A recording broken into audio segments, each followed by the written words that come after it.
Good morning friends, welcome to the prelims booster session. आज का पहला टॉपिक है किगाली एग्रीमेंट। तो यूनियन कैबिनेट जो है उन्होंने किगाली अमेंडमेंट जो है मॉन्ट्रियल प्रोटोकॉल की उसको मंजूरी दे दी है, उसको रेटिफाई कर दिया है। ऑलरेडी हम साइन तो कर चुके थे किगाली एग्रीमेंट को, लेकिन उसको जो है अब रेटिफाई भी कर दिया इंडिया ने।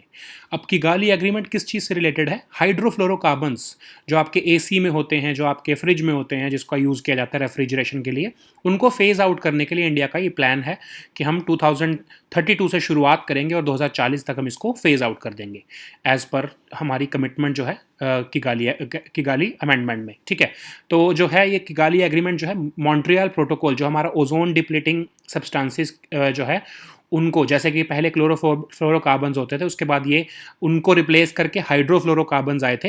लेकिन हाइड्रोफ्लोरोकार्बन्स में प्रॉब्लम क्या थी कि वो ओजोन को तो नहीं डिप्लीट करते, लेकिन वो ग्लोबल वार्मिंग में कंट्रीब्यूट करते हैं। ठीक है, तो क्लोरोफ्लोरोकार्बन्स जो है वो ओजोन डिप्लीट करते थे, इसीलिए हम जो है मॉन्ट्रियल प्रोटोकॉल लेके आए थे कि उनको हटाओ, CFCs को हटाओ। लेकिन हमने बाद में देखा कि जो हम उसका ऑल्टरनेटिव लेके आए हैं HFCs, वो तो ग्लोबल वार्मिंग कर रहे हैं।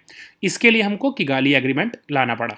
तो किगाली एग्रीमेंट कह रहा है कि हाइड्रोफ्लोरोकार्बन्स को जो है आपको वो भी हटाना, उसके लिए आप कोई ऑल्टरनेटिव टेक्नोलॉजी लेके आओ। ठीक है, तो अब इंडिया ने है जो है वो नेशनल एक स्ट्रेटजी बना रहे हैं कि हम कैसे फेस डाउन करेंगे हाइड्रोफ्लोरोकार्बन्स का यूज़ को, और 2023 में वो हम सारी जो है स्ट्रेटजी, जितने भी इंडस्ट्रियल हमारे स्टेक होल्डर्स हैं उनसे बात करके ये स्ट्रेटजी तैयार करेंगे। इम्पैक्ट क्या होगा? अगर हम फेज आउट कर देते हैं हाइड्रोफ्लोरोकार्बन्स को, तो हम 105 मिलियन टन का जो कार्बन डाइऑक्साइड है उतना हम एमिशन से बचा पाएंगे, और 0.5 डिग्री सेल्सियस तक का जो ग्लोबल टेम्परेचर राइज है वो हम रोक पाएंगे। फिर हमारी जो डोमेस्टिक मैन्युफैक्चरिंग है, ऐसे जो अब HFCs की जो ऑल्टरनेटिव आएंगे वो भी हमारी कंट्री में प्रोड्यूस होने शुरू होंगे, तो हमारे पास ऑल्टरनेटिव आ जाएंगे नॉन HFC और लो ग्लोबल वार्मिंग पोटेंशियल वाले ऐसे केमिकल्स जो हम HFC के अलावा यूज़ करना चाहते हैं। तो किगाली एग्रीमेंट जो है वो 2016 में साइन किया गया था, किगाली रुवांडा में है वो, और वहाँ पर साइन किया गया था। और ये मॉन्ट्रियल प्रोटोकॉल की एक अमेंडमेंट है कि उसी को हम ओजोन डिप्लीशन से रोकने के लिए जो हम है जो लेके आए थे HFCs, अब उनको भी फेज आउट करने का टाइम आ गया है। तो इसमें कहा गया था कि सारी कंट्रीज जो हैं बाय द ईयर 2047 80 से 85% तक जो है HFCs को जो है वो फेज आउट कर चुकी होनी चाहिए। सबके अलग अलग गोल्स थे, जैसे कि डेवलप्ड कंट्रीज़ ने कहा था कि हम तो 2019 से शुरुआत कर देंगे HFCs को रिमूव करना। बहुत सारी डेवलपिंग कंट्रीज़ ने कहा था हाँ कि हम 2024 से शुरुआत करेंगे, लेकिन इंडिया ने उस टाइम पे 2028 बोला था, लेकिन हम 2032 से ऐसा करना शुरू कर रहे हैं। ठीक है, अब याद रखो कि किगाली जो अमेंडमेंट है वो लीगली बाइंडिंग है, आपको करना ही पड़ेगा, क्योंकि आपने उसको साइन किया है तो आपके ऊपर लीगल ऑब्लिगेशन है, आपको उसको करना ही पड़ेगा। तो इंडिया जो है इसको 4 स्टेप्स में करेगा। 2032 से शुरू करेगा HFCs को जो है वो रिमूव करना। 2032 में 10% रिमूव, फिर 2037 तक 20% रिमूव, और फिर जो है 2042 तक 30% रिमूव, और 2047 जो हमारा टाइम लाइन है, जब तक आपको फेज आउट करना है तब तक हम 80% जो है उसको रिमूव कर चुके होंगे। ठीक है, अब मॉन्ट्रियल प्रोटोकॉल क्या है? 1987 में साइन किया गया था। ऐसे जो ओजोन लेयर को जो डिप्लीट करने वाले सब्सटेंसेस थे, जो जैसे CFCs थे, या फिर जो है कुछ सर्टेन टाइप ऑफ एरोसोल्स थे, मैन मेड केमिकल्स, उनको हटाने का, उनको फेज आउट करने का जो है प्लान था। और उसके जो है बदले में हम HFCs लेके आए थे। HFCs ओजोन को तो नहीं हटाते, जो ओजोन को तो नहीं डिप्लीट करते, लेकिन वो ग्लोबल वार्मिंग करते हैं, इसीलिए अब हमको HFCs को भी हटाना है। ठीक है, इंडिया मॉन्ट्रियल प्रोटोकॉल का पार्ट 1992 में बन गया था, और जो है हमने उसकी जो सब्सिक्वेंट अमेंडमेंट्स हुई हैं, जैसे कि किगाली अमेंडमेंट्स, उसका भी इंडिया पार्ट रहा है। ठीक है, so now let us see this topic in English, Kigali agreement. So recently, the Union Cabinet has given its approval to ratify the Kigali Amendment to the Montreal Protocol. This Kigali Amendment aims to phase out the hydrofluorocarbons by the year 2047. Okay, so what this issue is that when in 1987 several countries met and they signed this Montreal Protocol, it aimed to phase out the chlorofluorocarbons which were ozone depleting. Okay, so we brought an alternative to the chlorofluorocarbons and we brought this hydrofluorocarbons. Okay, so of course they were not ozone depleting, but there was another issue. We saw that these hydrofluorocarbons were having a global warming potential. They had global warming potential. They were contributing to global warming. So now we had to meet again in 2016 to sign this Kigali Amendment. So Kigali is a city in Rwanda.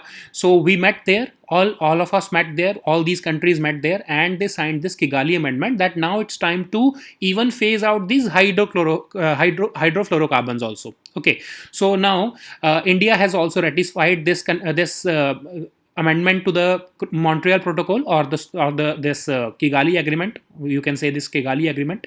Okay, so now we have decided that by the year 2023, we will consult all the industrial stakeholders who are involved in this in the use of hydrofluorocarbons, such as manufacturers of air conditioners, refrigerators. Basically, hydrofluorocarbons are used for refrigeration purposes. So now we want to phase them out, and we will be once we start phasing them out, we will be preventing the emission of almost 105 million ton of carbon dioxide from the atmosphere, and we will be contributing towards limiting the global rise of temperature by up to 0.5 degrees Celsius by the year 2100. Okay, and this will also present opportunities for domestic industry, because when we will be phasing out these hydrofluorocarbons, naturally we will have to look for alternative chemicals. Okay, so in these non-HFC and low global warming potential chemicals, we will have our new opportunities for our domestic manufacturing industry. Okay, so they will have to explore this. Okay, now what is Kigali Agreement? It was signed in 2016 between 197 countries, and it is an amendment to phase out the HFCs. Okay, so now these hydrofluorocarbons, they have to be eliminated by the percentage of 80 to 85% by the year 2047, and we have to they are currently used as hydrofluorocarbons, HCFCs, or chlorofluorocarbons in air conditioning, refrigeration, or foam insulation industry. Okay, so the uses are mentioned here, and this Kigali Agreement is a legally binding agreement. Okay, so we have, because we have signed it, now we have ratified it, so it is legally binding on us that we will have to phase out these HCFCs. Okay, so under the amendment, several countries made commitment. Okay, developed countries said that they will start phasing out these HFC by the year 2019.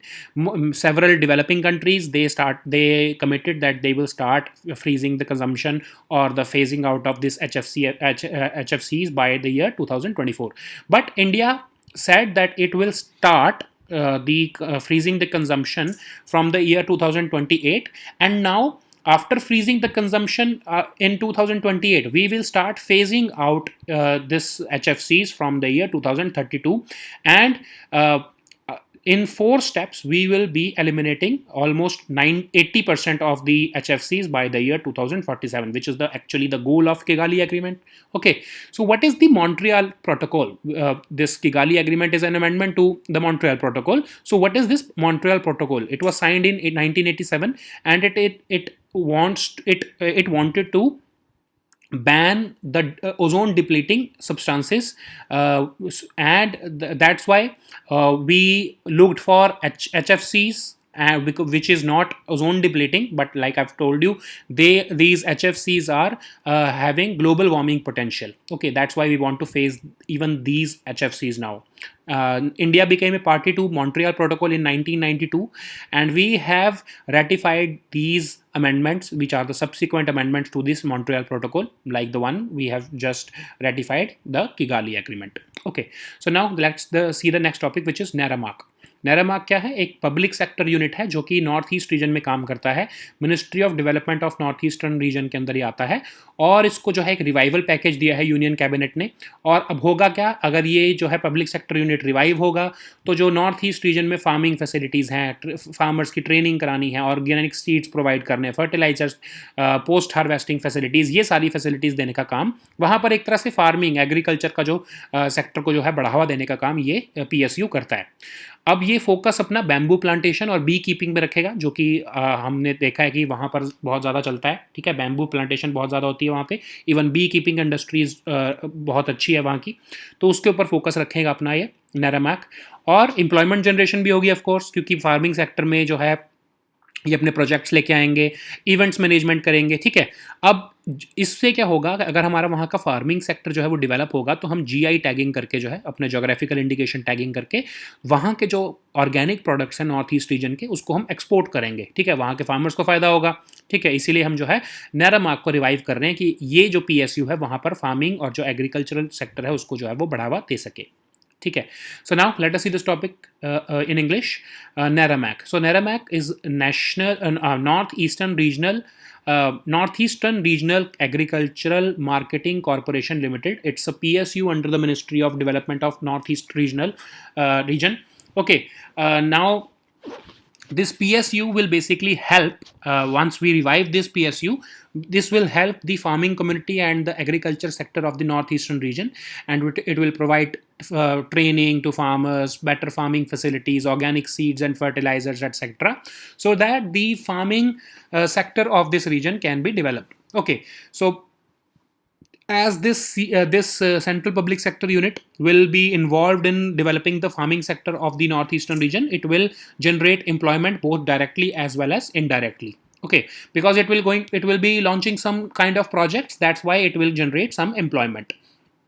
It will also help, once this agriculture sector gets developed in this northeastern region, it will also help us to geographical indication tagging. It will help us in producing such products which will have GI tags, and these special organic products can be exported out of the country. Okay, it will increase the farmers' income also. So this revival of NARAMAC is indirectly related to the overhaul of agriculture sector in northeastern region. Okay, so now let us see the next topic, which is National Mission on Edible Oil Palms. तो अभी हमने इसको किया था, हम जब discuss कर रहे थे प्रीलिम्स बूस्टर में ही कि नेशनल जो है एडिबल ऑयल के ऊपर, जो ऑयल पाम्स के ऊपर जो है गवर्नमेंट एक मिशन लेके आ रही है, और जो है उस टाइम पर हमारे पास डिटेल नहीं थी, बट अब यूनियन कैबिनेट ने इसको अप्रूव कर दिया तो हमारे पास इसकी बहुत अच्छी डिटेल आ चुकी है, ठीक है।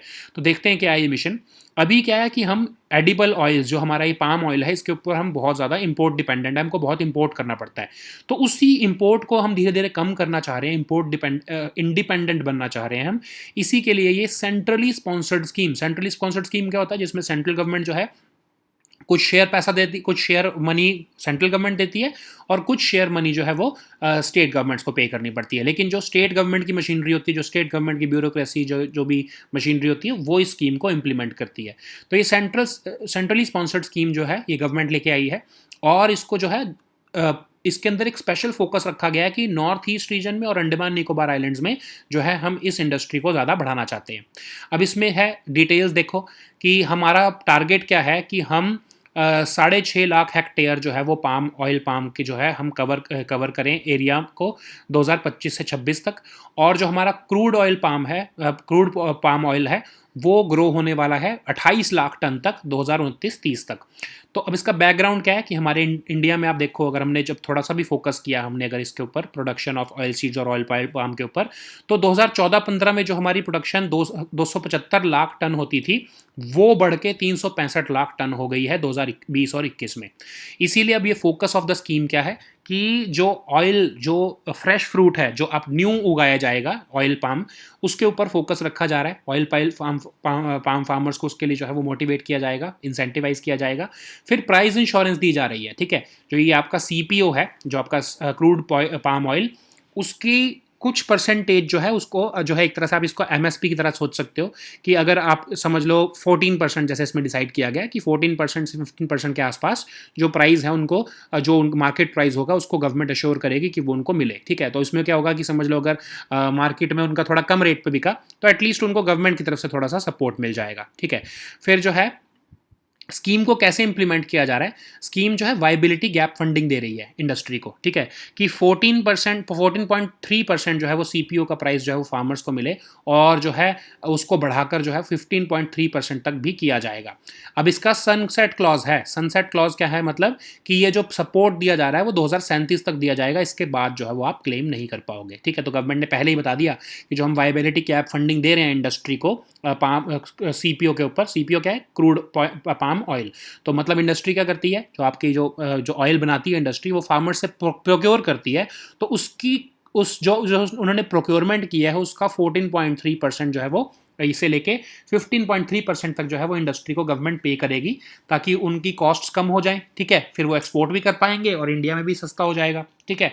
अब उसमें सनसेट क्लॉज डाला है कि 2037 तक जो है गवर्नमेंट प्राइस पे करेगी, लेकिन नॉर्थ ईस्ट और अंडमान रीजन में जो है थोड़ा एक्स्ट्रा मिलेगा, 2% सीपीओ प्राइस का थोड़ा सा एक्स्ट्रा मिलेगा, मतलब 14.3% की बजाय 16.3% मिलेगा, ठीक है, और बाद में जब बढ़ने के बाद वो 17% तक भी मिलेगा, ठीक है। अब सीड गार्डन्स क्या होते हैं कि जो आपके जो ऑयल पाम इंडस्ट्री है, जो ऑयल पाम फार्मर्स हैं उनको वो आपको सीड गार्डन्स देते हैं, मतलब कि पूरे एरिया में हेक्टेयर्स के हिसाब से होता है कि आप जहाँ पर आप इसकी खेती करोगे तो सीड गार्डन्स को जो है असिस्टेंस दी जाएगी। जो इंडस्ट्रीज़ क्या करती हैं आपको पता है ना कि सीड गार्डन्स कैसे होगा कि इंडस्ट्रीज़ जो है वो बहुत सारे फार्मर्स को जो है वो कहती हैं कि आप इसको उगाओ, ठीक है, इसको पाम ऑयल को उगाओ, तो 15 हेक्टेयर के ऊपर जो है 80 लाख रुपए की वो जो है असिस्टेंस दी जाएगी, और नॉर्थ ईस्ट रीजन में और अंडमान रीजन में वो जो है 1 करोड़ रुपए तक की जो है वो सपोर्ट दिया जाएगा, अगर वो फार्मर्स इस 15 हेक्टेयर तक की उस पर जो है वो पाम ऑयल के जो है वो उगाते हैं, तो ऑयल सीड्स को उगाते हैं, तो ठीक है। सो अलग अलग तरह की सब्सिडी दी जा रही है। तो now let us see this topic in English. National mission on edible oil, oil palms. So recently, the Union Cabinet has given a go ahead to this mission, this national mission on edible oil palm. We have already discussed this mission, the need of bringing this mission. We have already discussed that in prelims booster. But now the Union Cabinet has approved this mission, and the fine details of this mission are available now. Okay, so it's a centrally sponsored scheme, like we have discussed earlier.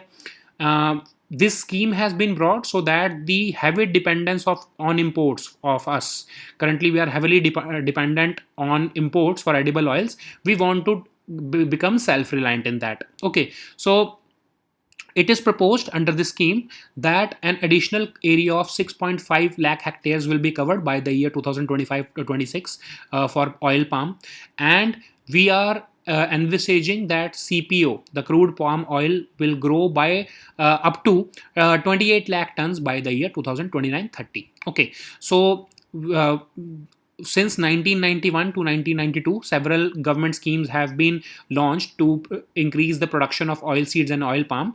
And since 2014-15, when the new government took power, they started motivating this industry and they started supporting this industry. That's why we saw an increase of almost 100 lakh ton of oil seeds production in the last 6 or 7 years.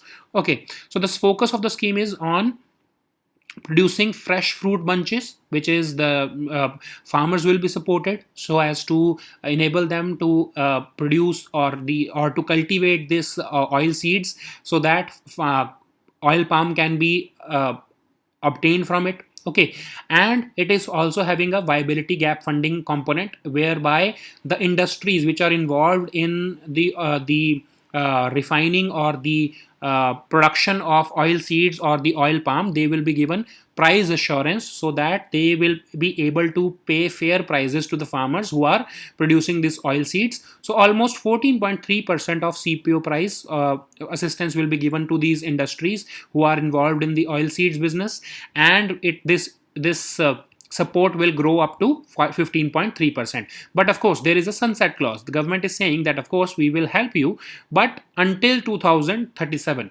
So the government has deliberately brought this sunset clause so that people do not start considering this benefit as their right. Okay, so like we have an issue in India over MSP. It is actually, this MSP is actually a favor by the government, or it's actually a support by the government, but people misconceive MSP as a right. Okay, so once you start giving benefit to someone for a very long time, that person starts conceiving that thing as a right. So the government does not want it to happen with this crude palm oil industry this time. That's why they have mentioned it in the beginning itself, that there is a sunset clause, that we will not be supporting you after this period of after this 2037. Okay, so There are special incentives that such as northeastern and Andaman and Nicobar Islands. They will get additional 2%. The industries which are there in northeast and Andaman Nicobar Islands, these industries will be given 2% extra in this viability gap funding, so that the benefits will be more, will be given to the farmers more, okay, in this area. So seed gardens will be provided funding of almost 80 lakh for 15 hectares in other parts of the country, and 1 crore for 15 hectares in the North East and Andaman regions. Okay, so एक topic जो है वो हमारा रह गया था, of course it's my mistake, but एक topic रह गया था, इंडिगो. तो इंडिगो का टॉपिक क्या है? National institute of animal biotechnology Hyderabad जो है, उन्होंने इसको लॉन्च किया है. ये कैटल जीनोमिक चिप है, मतलब जो जीनोम्स होते हैं कैटल के, कैटल पता है ना आपको, गाय भैंस, ठीक है, उनके जो जीनोम्स होते हैं, जो कैटल के जीनोम्स होते हैं, उसको प्रिजर्व करके रखा गया है. एक चिप जो है एक तरह से वो है, उसके थ्रू हम जो है इंडिजिनस कैटल के जो है जीनोम्स को जो है प्रिजर्व करके रख रहे हैं. अब इसका मोटिव क्या है कि ये हमारी लार्जेस्ट कैटल चिप है, प्योरली इंडिजिनस है. जो हमारी इंडिजिनस ब्रीड्स हैं कैटल की, जैसे गीर, कनक्रेज, साहिवाल, ओंगोल, ठीक है, इसके जीनोम्स को हम बचा के रख रहे हैं, ताकि हम अपने जो इंडिजिनस जो ब्रीड्स हैं उसको हम कंजर्व करके रख सकें. ठीक है, हमारा राष्ट्रीय गोकुल मिशन भी यही कहता है ना, ठीक है, ताकि हम अपने जो इंडिजिनस ब्रीड्स हैं उनको बचा के रख सकें. तो उसके लिए जो हम कैटल जीनोमिक चिप जो हमने लॉन्च किया उसका नाम है इंडिगो. ठीक है, सो ये national institute of animal biotechnology Hyderabad, ये डिपार्टमेंट ऑफ बायोटेक्नोलॉजी जो है उसके अंडर का एक इंस्टीट्यूट है, एक ऑटोनॉमस रिसर्च एस्टैब्लिशमेंट है. तो उन्होंने ही ये इंडिगो को लॉन्च किया. So now let us see this topic in English. Indigo, National Institute of Animal Biotechnology, which is an autonomous research institution under the Department of Biotechnology. It has launched this Indigo. It's the first cattle genomic chip under which we are saving or conserving the pure varieties of indigenous cattle breeds, and we are conserving their genome, so that we can conserve these breeds for the future. Okay, and this is the largest cattle chip in the world. That's why it has a very significant significance for our cattle farming. Okay, that's why this has been in news, and we have to see this for the examination. Okay, so these were our topics for today. We'll meet next time with new topics. Until then, goodbye and take care.